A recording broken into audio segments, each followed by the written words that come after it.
Welcome to Long Covid Doctor, an educational series for sufferers of Long Covid.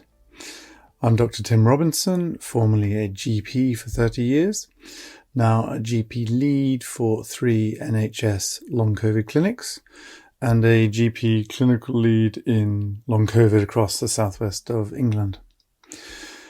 This episode is on mast cell activation and Long Covid. In part 1, I will talk about the symptoms, the diagnosis, investigations and causes. And in part 2, I'll talk about the treatments, the management and the outcomes. References, links and resources are in the show notes below. Any advice, diagnoses, treatments that I mention should only be considered after discussion with your own GP or qualified health professional. So here we go. Mast cell activation and Long Covid. So, firstly, the context, the background. Mast cell activation syndrome is a common condition in Long Covid, usually abbreviated to MCAS, which is how I'll refer to it from now on in this talk. Just so you know, it's often also abbreviated to mast cell activation by itself, i.e. without the syndrome word on the end. So I may use that phrase also. So MCAS, as I say, in my experience in the 3 Long Covid clinics I work in, is extremely common, having a great impact on those patients. MCAS symptoms may have been present before having COVID, but worse since then, or the symptoms may be completely new, never experienced before, and only happening since having COVID, now Long Covid. So, what is mast cell activation? What does it cause? What symptoms does it produce? Before I get into that, I want to quickly cover 2 things. Firstly, mast cells themselves, and what they are and what they do. So mast cells of mast cells activation, what they are and what they do. And secondly, I wanted to remind you of the general causes of Long Covid and where mast cell activation fits into that whole picture.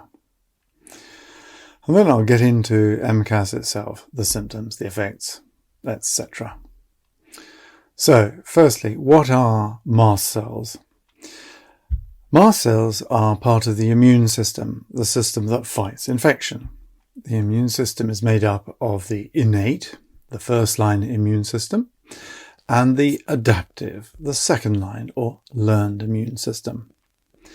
The innate immune system, the primitive first line, what we call non-specific part of the immune system, is a selection of white blood cells circulating in the bloodstream.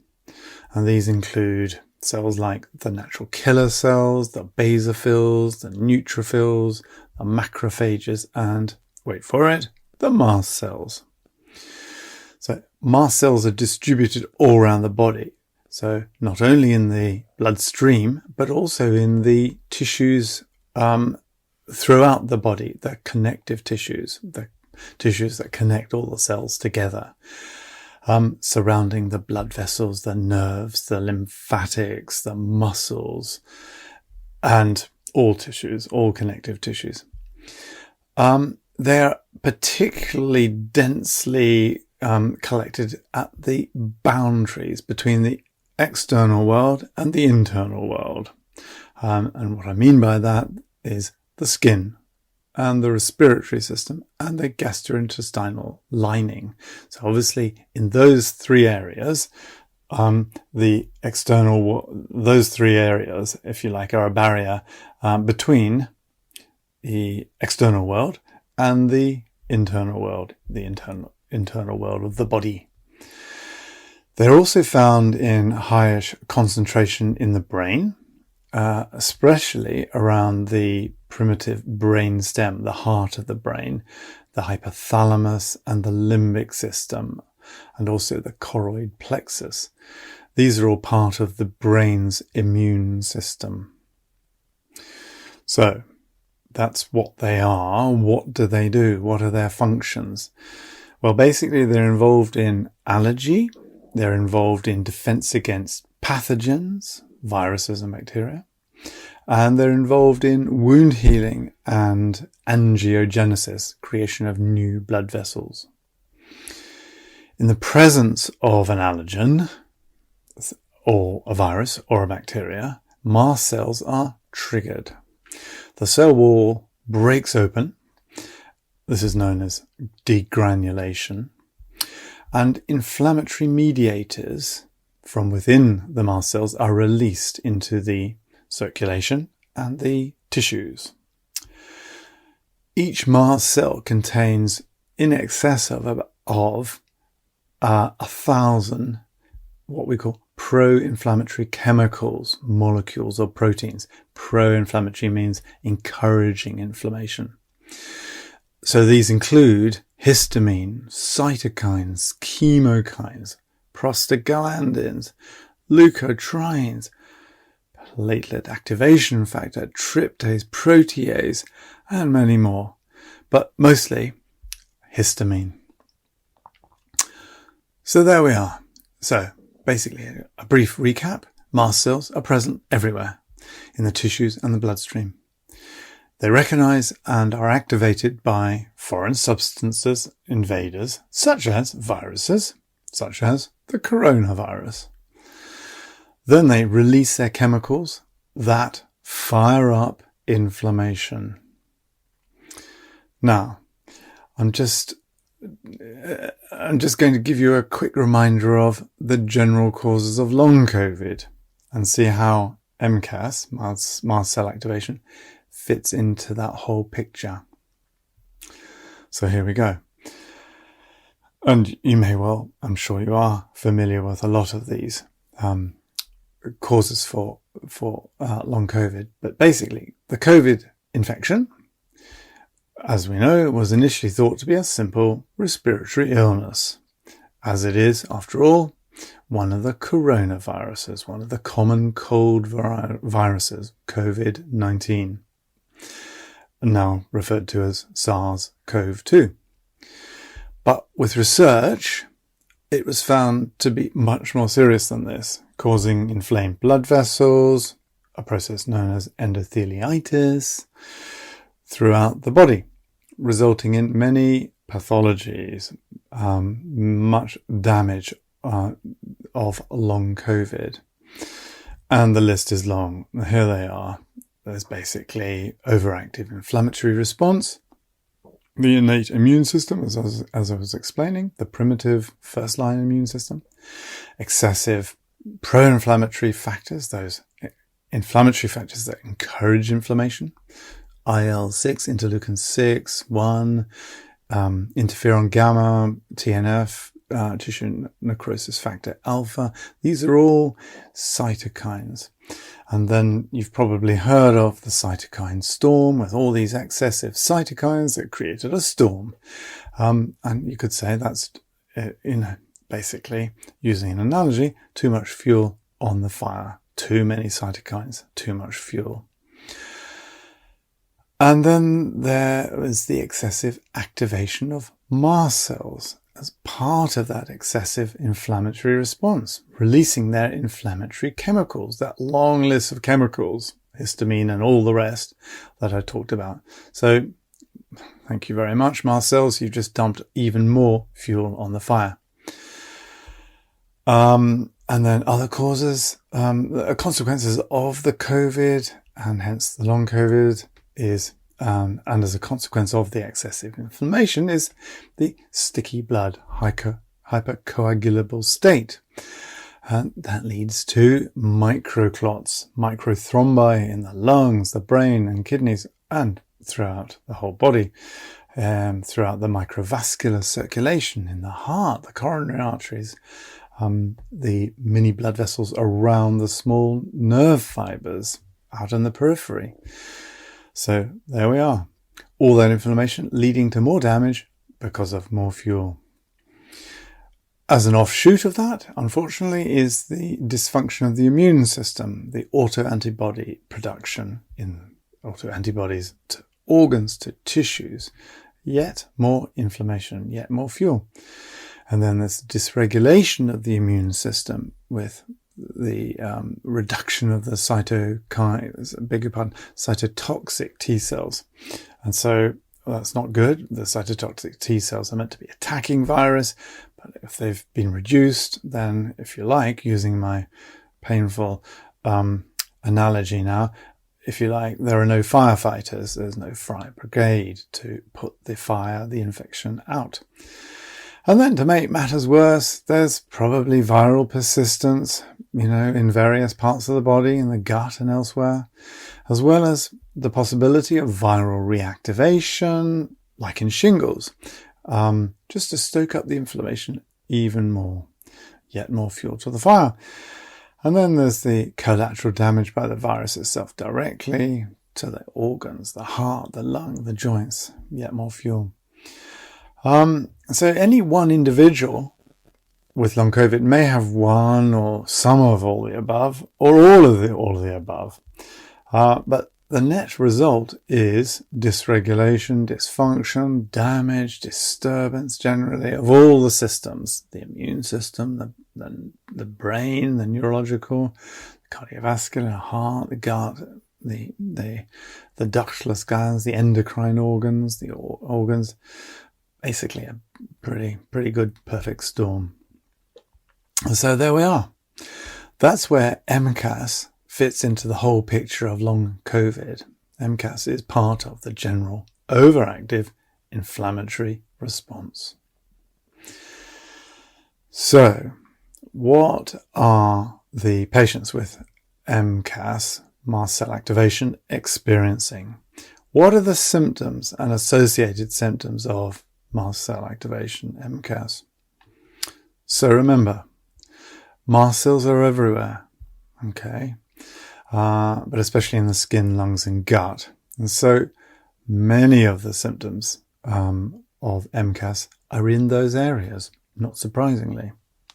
So the skin. So common symptoms, MCAS symptoms in the skin are hives, urticaria, itching, pruritus, they call it, flushing, and a burning feeling. Okay, so that's the skin. The respiratory tract, the lungs. So there's congestion of the upper airways. So runny nose, sneezing, like in hay fever. There's wheeziness, okay, and often cough. And then the third area where there's loads of mast cells, and that is the gut. So patients, when their MCAS kicks off, they have lower gut problems, such as diarrhea, colicky cramps, irritable bowel syndrome type symptoms like distension. But also there are mast cells in the upper gut, and so there's nausea and there's acid reflux coming back up to the esophagus, throat tightness, swallowing difficulties. And more than that, and attributed to MCAS, and we're seeing this along, new food intolerance and sensitivity. Patients saying, I've always been able to eat everything. I've never had any sensitivities to anything, but ever since I've had COVID, I can't tolerate wheat or dairy or weird things like just lamb or pork or whatever. So single entities. New food intolerances and sensitivity, really very common. But there are also other problems because, like I said, mast cells are everywhere. And so, therefore, mast cells, so in the brain, can lead to headache and contribute and make brain fog worse. It can cause numbness and paresthesia, irritation of the peripheral nerves, loss of sensation, tingling, pins and needles.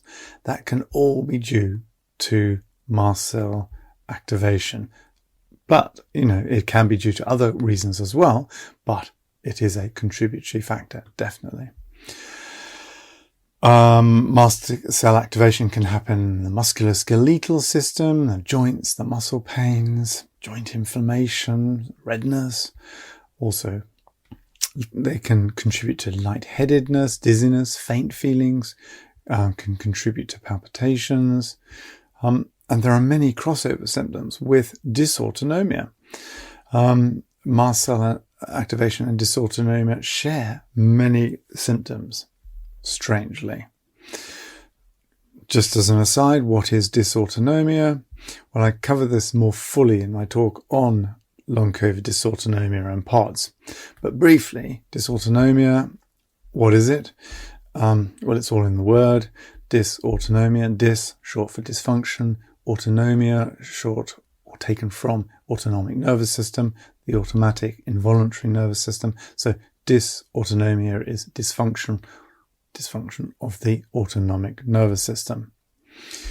And again, just sort of touch on it briefly. What does the autonomic nervous system do? What does it control? The cardiovascular system, heart and pulse and blood pressure, the respiratory system, that controls the rate and depth of breathing, the gastrointestinal system to control enzyme secretion and gut motility, the movement of passage of food down the gut. Other sort of functions of the autonomic nervous system is temperature regulation, control of thirst, bladder control, bowel control, eye reflexes, sleep, balance, a lot. Okay. And as I say, this is all automatic. This is all stuff that happens and functions that happen without us realizing, automatic functions. And so if the autonomic nervous system isn't working properly, this leads to symptoms in all those systems, causing the symptoms of dysautonomia. Like I said, many of which are almost identical with mast cell activation symptoms, hence the crossover of the two conditions. Often they are indistinguishable. But overall, the net effect of mast cell activation is a whole swathe of symptoms across all the systems throughout the body. So how do we go about helping? We need to make a full medical assessment, first of all, to get a diagnosis. We need to take a standard history and examination to get the diagnosis. Specifically, we're looking for possible differential diagnoses and to rule out anything more worrying, any red flags. We don't want to be, as we call it, COVID blind, blinded by COVID, or because you've had COVID, now long COVID. It doesn't mean that a new symptom is due to that. It might be there by coincidence. And so we must always be careful and thorough. Firstly, a standard detailed history. What exactly is the patient experiencing? The range of symptoms and all their features. The exacerbating and relieving factors and how they are affecting the patient. Their impact on the activities of their everyday living. Part of the history is finding out past medical history that those patients may have. And the past medical history that's relevant to mast cell activation is hay fever. Okay. Why? Because hay fever is all to do with release of histamine triggered by pollen. Yeah. Or other things. So a past history of hay fever is very relevant because it's almost like patients are saying, actually, I've got my hay fever symptoms again, but it's not. It's the spring. It's not the spring. And I've only had them since COVID. Other symptoms are, that, may be relevant are, someone who has recurrent, sinusitis and postnasal drip, patients with asthma, patients with eczema and hives, remembering, hives is very common in mast cell activation. Patients with IBS, irritable bowel syndrome and indigestion. We would like to know about medications where they've whether they've tried any medications. A lot of people have put two and two together and thinking this seems a bit like some sort of allergic situation. Have they tried antihistamines or inhalers yet? And then on to the examination, governed by the symptoms and the history. But how do we actually diagnose mast cell activation? What can we measure? Well, basically, it all comes down to the story. Mast cell activation is a clinical diagnosis based on the symptoms and the history. The skin symptoms, the respiratory symptoms, the gut symptoms, the examination. Skin, there's a condition called dermatographia, where if you sort of gently stroke, say, the forearm, it leaves a red line. That is that would be a positive sign for an allergic type of process happening. So mast cell activation, that is one thing you can do. You probably want to listen to the chest, maybe do a peak flow, thinking the wheeziness aspect to it. Abdominal symptoms, you'd want to do a abdominal palpation, feel the tummy. But there are no actual practical tests available. Mast cell activation is not strictly a laboratory diagnosis. The formal diagnostic criteria of mast cell activation syndrome is stated as multiple symptoms in keeping with the diagnosis in at least 2 organ or tissue systems, with response or partial response to antihistamines and mast cell stabilizers. So that is the sort of, if you like, formal diagnosis in the international criteria for mast cell activation syndrome. But notice in that formal diagnosis, there's no reference to measuring something to diagnose it. Like if you're anemic, your hemoglobin level is below 9 or something, 9 grams. And so the diagnosis of anemia is your hemoglobin being low. Mast cell activation, we don't measure things as a rule.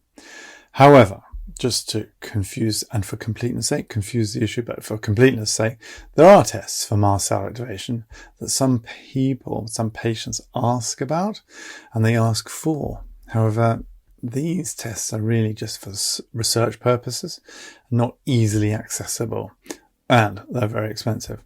So the blood tests and urinary tests. So blood tests in mast cell activation, they're usually negative or maybe only just borderline in mast cell activation due to long COVID. There's the serum tryptase and there's the chromogranin A. Okay. So basically, these have to be taken at the time of an acute flare of mast cell activation. It's not really useful, and as I said, it's usually normal in mast cell activation due to long COVID, as opposed to the other sort of conditions that it is used for, and that is mastocytosis, but also acute anaphylaxis. So if you're anaphylactic shock, you go into casualty, and a blood test is sent off for tryptase, and it's elevated, okay, and it's persistently elevated in mastocytosis, but after an anaphylactic shock, it is elevated. So blood tests really don't come into the equation. Urinary tests, basically you have to do a 24-hour urine sample looking for the chemicals and mediators of mast cells. Again, in itself, not easy because the sample has to be sent to the lab, frozen. It's difficult, expensive, and only a few labs do these tests. Okay, but they're looking for, breakdown products of histamine and methylhistamine, prostaglandins, leukotrienes. These are sort of the inflammatory mediators. And so, as I said, the diagnosis of mast cell activation, MCAS, is what we call a clinical diagnosis.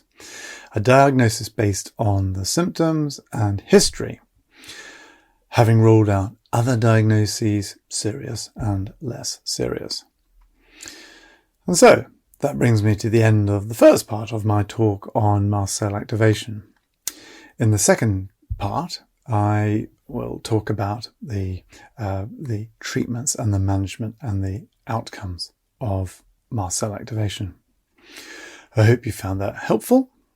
As I mentioned at the start, any advice, diagnoses, treatments that I mention should only be considered after discussion with your own GP or qualified health professional. So, in the meantime, until you tune into part 2, which I hope you do, I wish you well. I wish you well in your long COVID recovery. Cheerio.